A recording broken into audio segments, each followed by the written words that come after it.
ਜਦੋਂ ਕੁਛ ਇਹਨਾਂ ਦੀ ਜਿਹੜੀ ਹੈ ਉਹ ਪੋਲ ਕਿਤੇ ਖੁੱਲ ਰਹੀ ਹੋਏ, ਇਹਨਾਂ ਦਾ ਜਲੂਸ ਨਿਕਲ ਰਿਹਾ ਹੋਏ, ਉਦੋਂ ਮੈਨੂੰ ਹੁੰਦਾ ਕਿ ਵੀ ਇਹਨਾਂ ਨੇ ਕੁਛ ਨਾ ਕੁਛ ਐਸਾ ਕਰਨਾ ਹੈ ਤਾਂ ਕਿ ਸਾਰਾ ਧਿਆਨ ਦੂਸਰੇ ਪਾਸੇ ਡਾਇਵਰਟ, ਕਿਉਂਕਿ ਭਾਰਤ 'ਚ ਵੀ ਜਲੂਸ ਨਿਕਲ ਰਿਹਾ ਹੈ।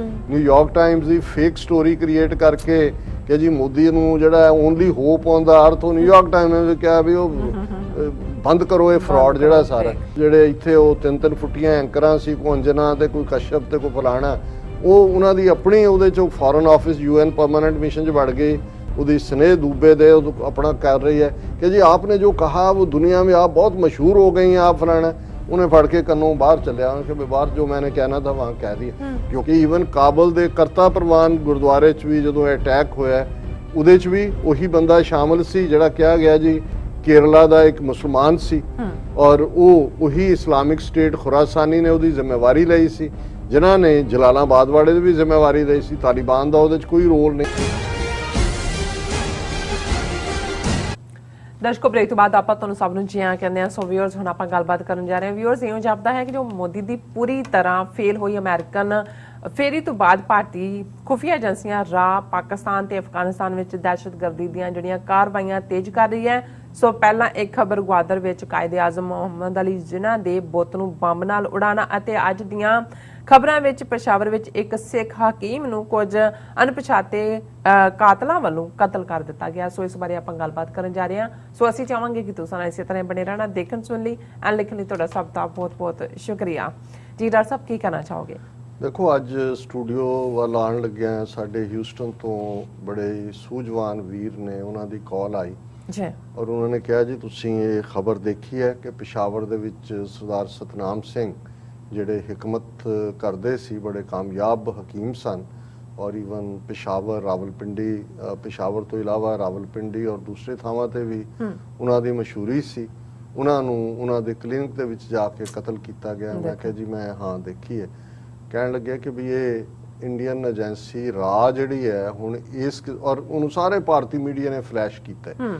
और हालां उस तो जदों 25 तरीक नूं असीं इत्थे चैलेंज किया मोदी नूं UN दे विच, और उहदा 2 दिन का सारा 3 रोज़ा उहदा सारा दौरा जिहड़ा वो फ्लॉप होया ते एकदम अगले दिन खबर सी। हालां मैं डिस्कस नहीं की क्योंकि मैनूं सी कि मैं कहा भी शायद ये कोई कल्लीकारी घटना भी हो सकती है, और वो खबर जिहड़ी है वो गवादर के हवाले नाल ही सी। जिवें असीं CPAC की गल करके हटे हैं कि गवादर च मैरिन ड्राइव के उत्ते कायदे आजम मुहम्मद अली जिन्हां दा एक स्टैचू जिहड़ा कि जून के महीने च अजे लाया गया सी, और वो एरिया जिहड़ा बेशक सेफ जोन है पर वो टूरिस्ट दे लई है, और उस नूं जिहड़ा बंबां दे नाल उड़ा दिता गया। और उस दी जिम्मेवारी जिहड़ी है उही जिद्दां दीयां गुमनाम ऑर्गेनाइजेशनां इंडियन एजेंसियां ने खड़ियां कीतियां ने, बलोच रिपब्लिकन आर्मी ने लई।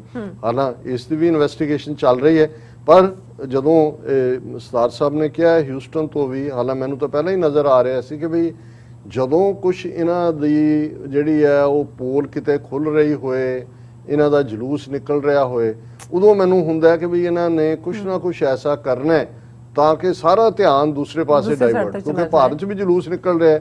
ਨਿਊਯਾਰਕ ਟਾਈਮਜ਼ ਦੀ ਫੇਕ ਸਟੋਰੀ ਕ੍ਰੀਏਟ ਕਰਕੇ ਕਿ ਜੀ ਮੋਦੀ ਨੂੰ ਜਿਹੜਾ ਓਨਲੀ ਹੋਪ ਆਨ ਦਾ ਅਰਥ, ਉਹ ਨਿਊਯਾਰਕ ਟਾਈਮਜ਼ ਨੇ ਕਿਹਾ ਵੀ ਉਹ ਬੰਦ ਕਰੋ ਇਹ ਫਰਾਡ ਜਿਹੜਾ ਸਾਰਾ। और उन्हां दियां जिहड़े इत्थे वो 3-3 फुट्टियां एंकरां सी, कोई अंजना ते कोई कश्यप ते कोई फलाना, वो उन्हां दी अपनी उहदे चों foreign office UN permanent mission 'ਚ वड़ गई। उसकी स्नेह दुबे दे अपना कर रही है कि जी आपने जो कहा वो दुनिया में आप बहुत मशहूर हो गई हैं, आप फलाना। उन्हें फड़ के कन्नों बाहर चलिया कि बाहर जो मैंने कहना था वहाँ कह दिया। क्योंकि UN मिशन है भी, तो ये कोई प्रोपेगेंडा प्लेस थोड़ी है। सो मतलब ये है भी इन्हां दी भी जिहड़ी जो जलूस निकलिया इत्थे मोदी दा, ये दोवें ही घटनावां मैनूं कोई डाउट नहीं है। देखो पेशावर दे विच, पेशावर खैबर पख्तूनख्वा दा प्रोमिनेंट शहर है, और उन्हां दी हुकूमत ने और पूरी इन्वेस्टिगेशन, और दूसरा क्योंकि इन्हां नूं जदों सिख मुसलमान एक थां इकट्ठे हुंदे ने जिहड़ी गुडविल बनदी है, इन्हां नूं लगदा है कि भाई इहनूं असीं आंडू। और मैनूं इहदे च भी कदे कोई शक नहीं होया कि ईवन काबल दे करता प्रवान गुरुद्वारे च भी जदों अटैक होया उहदे च भी उही बंदा शामिल सी जिहड़ा कहा गया जी केरला का एक मुसलमान सी, और वही इस्लामिक स्टेट खुरासानी ने उसकी जिम्मेवारी लई सी, ਜਿਨ੍ਹਾਂ ਨੇ ਜਲਾਲਾਬਾਦ ਵਾਲੇ ਦੀ ਵੀ ਜ਼ਿੰਮੇਵਾਰੀ ਲਈ ਸੀ, ਤਾਲਿਬਾਨ ਦਾ ਉਹਦੇ 'ਚ ਕੋਈ ਰੋਲ ਨਹੀਂ ਹੈ। ਹੁਣ ਕਿਉਂਕਿ ਇਸ ਵੇਲੇ ਇਹ ਇੰਡੀਅਨ ਏਜੰਸੀਆਂ ਜਾਂ ਦੂਜੀਆਂ ਇਹ ਪ੍ਰਭਾਵ ਦੇਣ ਦੀ ਕੋਸ਼ਿਸ਼ ਕਰ ਰਹੀਆਂ ਨੇ ਕਿ ਜੀ ਦੇਖੋ ਤਾਲਿਬਾਨ ਤੋਂ ਵੀ ਕੋਈ ਕੰਟਰੋਲ ਨਹੀਂ ਹੋਇਆ। ਮੈਨੂੰ ਲੱਗਦਾ ਹੈ ਅਫਗਾਨਿਸਤਾਨ 'ਚ ਵੀ ਆਉਣ ਵਾਲੇ ਦਿਨਾਂ 'ਚ ਇਸ ਕਿਸਮ ਦਾ ਕੋਈ ਵਾਕਿਆ ਜਿਹੜਾ ਇਹ ਕਰਵਾ ਸਕਦੇ ਨੇ। ਸੋ ਅਸੀਂ ਤਾਂ ਖਬਰਦਾਰੀ ਦੀ ਗੱਲ ਹੀ ਕਹਿ ਸਕਦੇ ਹਾਂ। ਔਰ ਕਲੋਜ਼ਿੰਗ ਤੋਂ ਪਹਿਲਾਂ ਅਸੀਂ ਜਿਵੇਂ ਰੋਜ਼ਾਨਾ ਗੁਰਬਾਣੀ ਵਿਚਾਰ ਕਰਦੇ ਹਾਂ, 2 ਸ਼ਲੋਕ 9 ਤੇ 10 ਨੰਬਰ ਅੱਜ ਦੀ ਵਿਚਾਰ ਲਈ ਅਸੀਂ ਚੁਣੇ ਨੇ। ਕਬੀਰ ਸਾਹਿਬ ਦੀ ਬਾਣੀ ਗੌੜੀ 33 ਹੈ। ਔਰ ਕਿਉਂਕਿ ਮੂਨ ਚੰਦਰਮਾ ਦੀਆਂ ਕਲਾਵਾਂ 15 ਦਿਨ ਘਟਣਾ 15 ਦਿਨ ਵਧਣਾ ਮੱਸਿਆ ਔਰ ਪੂਰਨਮਾਸ਼ੀ ਉਹਦਾ ਅਸੀਂ ਜ਼ਿਕਰ ਕਰਦੇ ਹਾਂ। ਸੋ ਅੱਜ ਉਹਨਾਂ ਨੇ ਅਸ਼ਟਮੀ ਜਿਹੜਾ 8ਵਾਂ ਦਿਨ ਹੁੰਦਾ ਹੈ ਲਿਊਨਰ ਕੈਲੰਡਰ ਦਾ ਉਸ ਦਾ ਔਰ 9ਵੀਂ ਜਿਹੜੇ ਨੇ ਕਈ ਥਾਂ ਅਸ਼ਟਮੀ ਦੇ ਮੇਲੇ ਵੀ ਲੱਗਦੇ ਨੇ, ਪੰਚਮੀ ਦਾ ਲੱਗਦਾ ਹੈ, ਅਸ਼ਟਮੀ ਦਾ ਲੱਗਦਾ ਹੈ, ਮੱਸਿਆ ਦਾ ਤਾਂ ਲੱਗਦਾ ਹੀ ਲੱਗਦਾ ਹੈ। ਅਸ਼ਟਮੀ ਅਸ਼ਟ ਧਾਤ ਕੀ ਕਾਇਆ ਤਾਂ ਮੈਂ ਅਕੁਲ ਮਹਾ ਨਿਧ ਰਾਇਆ ਗੁਰ ਗਮ ਗਿਆਨ ਬਤਾਵੈ ਭੇਦ ਉਲਟਾ ਰਹਿ ਅਪੰਗ ਅਛੇਦ। ਹਿਊਮਨ ਬਾਡੀ ਦੇ ਜਿਹਦੇ 5 ਐਲੀਮੈਂਟ ਔਰ ਇਹ ਐਜ਼ ਪਰ ਇੰਡੀਅਨ ਫਿਲਾਸਫੀ ਜਾਂ ਇੰਡੀਅਨ ਆਯੁਰਵੇਦ ਆਕਾਸ਼ ਵਾਯੂ ਅਗਨੀ ਜਲ ਪ੍ਰਿਥਵੀ ਇਹ 5 ਤੱਤ ਜਿਹੜੇ ਨੇ ਬਾਡੀ ਬਣਾਉਂਦੇ ਨੇ। ਲੇਕਿਨ ਜਿਹੜਾ ਅੰਦਰ ਸਿਸਟਮ ਹੈ ਇਹਨਾਂ ਐਲੀਮੈਂਟਸ ਨੇ ਤਾਂ ਬਾਡੀ ਬਣਾਈ, ਜਿਹੜੇ ਅੰਦਰ ਐਲੀਮੈਂਟ ਹੈ ਉਸ ਦੇ ਵਿੱਚ ਉਹਨੂੰ ਸਪਤ ਧਾਤੂ ਕਹਿੰਦੇ ਨੇ ਕਿ 7 ਧਾਤੂਆਂ ਜਿਹੜੀਆਂ ਨੇ ਉਹਨਾਂ ਦੇ ਵਿੱਚ ਰਸ ਜਿਹੜਾ ਹੈ ਰਸ ਰਕਤ ਮਾਸ ਮੇਦ ਅਸਥੀ ਮੱਜਾ ਸ਼ੁਕਰ ਇਹ ਉਹਨਾਂ ਦੇ 7 ਨੇ ਕਿ ਇਹ ਚੀਜ਼ਾਂ ਨੇ। ਔਰ 8ਵਾਂ ਕਬੀਰ ਸਾਹਿਬ ਨੇ ਜਦੋਂ ਅਸ਼ਟ ਧਾਤ ਕੀ ਕਾਇਆ ਕਿਹਾ 7 ਤੇ ਇਹਨਾਂ ਦੇ ਨਾਲ ਨਾੜੀਆਂ ਜੋੜ ਕੇ ਕਿ ਇਹ ਸਰੀਰ ਜਿਹੜਾ ਹੈ 5 ਤੱਤਾਂ ਦਾ ਤੇ ਇਹਨਾਂ ਅਸ਼ਟ ਧਾਤੂਆਂ ਦਾ ਬਣਿਆ ਹੋਇਆ। ਔਰ ਇਸ ਸਾਰੇ ਦੇ ਅੰਦਰ ਕੌਣ ਬੈਠਾ? ਰੱਬ। ਤਾਂ ਮੈਂ ਅਕੁਲ ਮਹਾ ਨਿਧ ਰਾਇਆ ਜਿਹੜਾ ਬਾਦਸ਼ਾਹਾਂ ਦਾ ਬਾਦਸ਼ਾਹ ਹੈ ਉਹ ਰੱਬ ਜਿਹਦੀ ਕੋਈ ਕੁਲ ਨਹੀਂ ਹੈ, ਜਿਹਦੀ ਕੋਈ ਜ਼ਾਤ ਨਹੀਂ ਹੈ। ਇਹ 5 ਤੱਤਾਂ ਦੀ ਬਾਡੀ ਅਸ਼ਟ ਧਾਤੂਆਂ ਦੀ ਬਣੀ ਹੋਈ, ਇਹਨਾਂ ਦੇ ਵਿੱਚ ਰੱਬ ਆਪ ਬੈਠਾ। ਗੁਰ ਗਮ ਗਿਆਨ ਬਤਾਵੇ ਭੇਦ। ਉਹ ਗੁਰੂ ਉਹ ਮੁਰਸ਼ਦ ਜਿਹੜਾ ਗਮ ਹੈ ਜਦੋਂ ਅਸੀਂ ਅਗਮ ਕਹਿੰਦੇ ਹਾਂ ਜਿਹੜਾ ਇਨਫਿਨਿਟ ਦੇ ਵਿੱਚ ਰਹਿੰਦਾ ਰੱਬ ਦਾ, ਕਿਉਂਕਿ ਉਹਦੀ ਕੋਈ ਹੱਦ ਨਹੀਂ ਹੈ, ਉਹ ਇਨਫਿਨਿਟ ਹੈ। ਤੇ ਜਿਹਨੇ ਇਸ ਭੇਤ ਨੂੰ ਪਾਇਆ ਹੋਇਆ ਹੈ ਗੁਰਗਮ ਗਿਆਨ ਬਤਾਵੇ ਉਹੀ ਜ਼ਿੰਦਗੀ ਦੀ ਅਸਲੀਅਤ ਦੀ ਸੀਕ੍ਰੇਟ ਸਾਨੂੰ ਸਮਝਾ ਸਕਦਾ ਹੈ।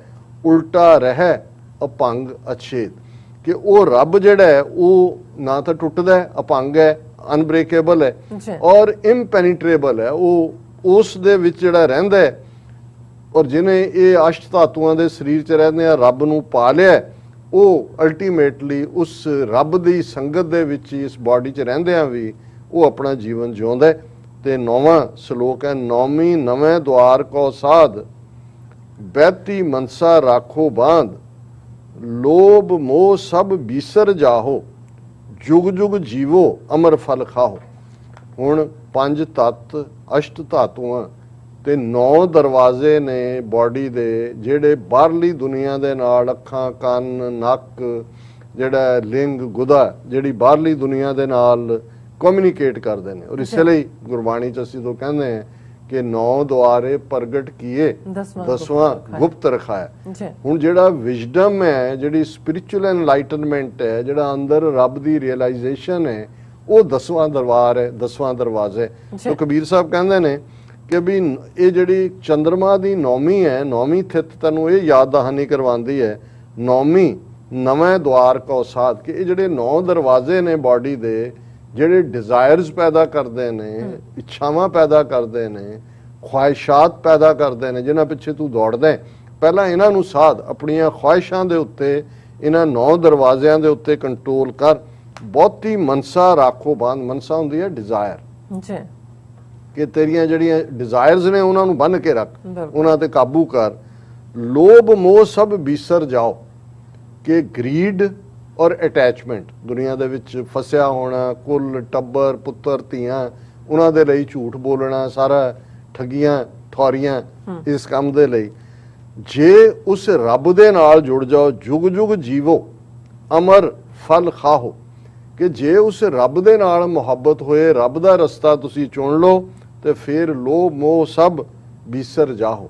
ਫਿਰ ਇਹ ਗਰੀਡ ਅਟੈਚਮੈਂਟ ਲਸਟ ਈਗੋ, ਅਨਾ, ਸਾੜਾ, ਇਹ ਸਭ ਕੁਝ ਜਿਹੜਾ ਹੈ ਇਹ ਵਿਸਰ ਜਾਏਗਾ, ਮੁੱਕ ਜਾਏਗਾ। ਜੁਗ ਜੁਗ ਜੀਵੋ ਅਮਰ ਫਲ ਖਾਓ। ਹੁਣ ਜੁਗ ਜੁਗ ਜੀਵੇ ਦਾ ਮਤਲਬ ਇਹ ਨਹੀਂ ਹੈ ਕਿ ਉਹ ਬੰਦਾ ਮਰੇਗਾ ਹੀ ਨਹੀਂ ਕਦੇ। ਮਤਲਬ ਇਹ ਹੈ ਵੀ ਤੁਹਾਡੇ ਅੰਦਰ ਤੁਹਾਡੀ ਜਿਹੜੀ ਮਰੀ ਹੋਈ ਜ਼ਮੀਰ ਹੈ, ਜਿਹੜੀ ਤੁਹਾਨੂੰ ਝੂਠ, ਕੂੜ, ਲਸਟ ਦੇ ਪਿੱਛੇ ਦੌੜਾਉਂਦੀ ਹੈ, ਉਹਦਾ ਖਾਤਮਾ ਹੋ ਜਾਏਗਾ ਔਰ ਤੁਸੀਂ ਉਸ ਜਾਗਦੀ ਜ਼ਮੀਰ ਦੇ ਨਾਲ ਇੱਕ ਆਨੰਦ ਦੀ ਜ਼ਿੰਦਗੀ ਜਿਹੜੀ ਰੱਬ ਨੂੰ ਸਮਰਪਿਤ ਹੋਏਗੀ ਜੀਓਗੇ।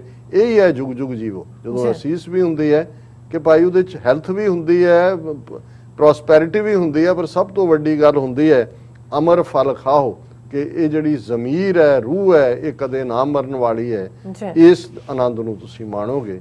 ਇਹ ਅੱਜ ਦਾ ਵਿਚਾਰ ਜੀ ਡਾਕਟਰ ਸਾਹਿਬ, ਤੁਹਾਡਾ ਬਹੁਤ ਬਹੁਤ ਸ਼ੁਕਰੀਆ। ਤੁਸੀਂ ਅੱਜ ਦੇ ਵਿਸ਼ੂ ਤੇ ਅੱਜ ਦਾ ਵਿਚਾਰ ਸਾਡੇ ਦਰਸ਼ਕਾਂ ਨਾਲ ਸਾਂਝਾ ਕੀਤਾ। ਸੋ ਇਸ ਨਾਲ ਆਪਣੇ ਵਿਊਅਰਸ ਕੋਲ ਨੇ ਇਜਾਜ਼ਤ। ਵਿਊਅਰਸ, ਸਾਰੇ ਪ੍ਰੋਗਰਾਮ ਦਾ ਸਮਾਂ ਇੱਥੇ ਸਮਾਪਤ ਹੁੰਦਾ ਹੈ। ਤੁਸੀਂ ਆਪਣੀ ਰਾਏ ਤੇ ਸੁਝਾਅ ਸਾਨੂੰ ਭੇਜਣਾ ਭੁੱਲਣਾ ਸਾਡੇ ਇਸ ਪਤੇ ਤੇ SOS@tv4.tv ਤੇ ਅਸੀਂ ਆਪਣਾ ਪ੍ਰੋਗਰਾਮ ਲੈ ਕੇ ਫਿਰ ਦੁਬਾਰਾ ਤੁਹਾਡੇ ਰੂਬਰੂ ਹੋਵਾਂਗੇ। ਤਦ ਤੱਕ ਲਈ ਮੈਨੂੰ ਤੇ ਆਪਣਾ ਸੁਣਾ ਗਿਆ ਦੋ ਦੇਖਦੇ ਰਹੋ TV4। ਬੁਲਾ ਦਿਓ ਫਤਿਹ।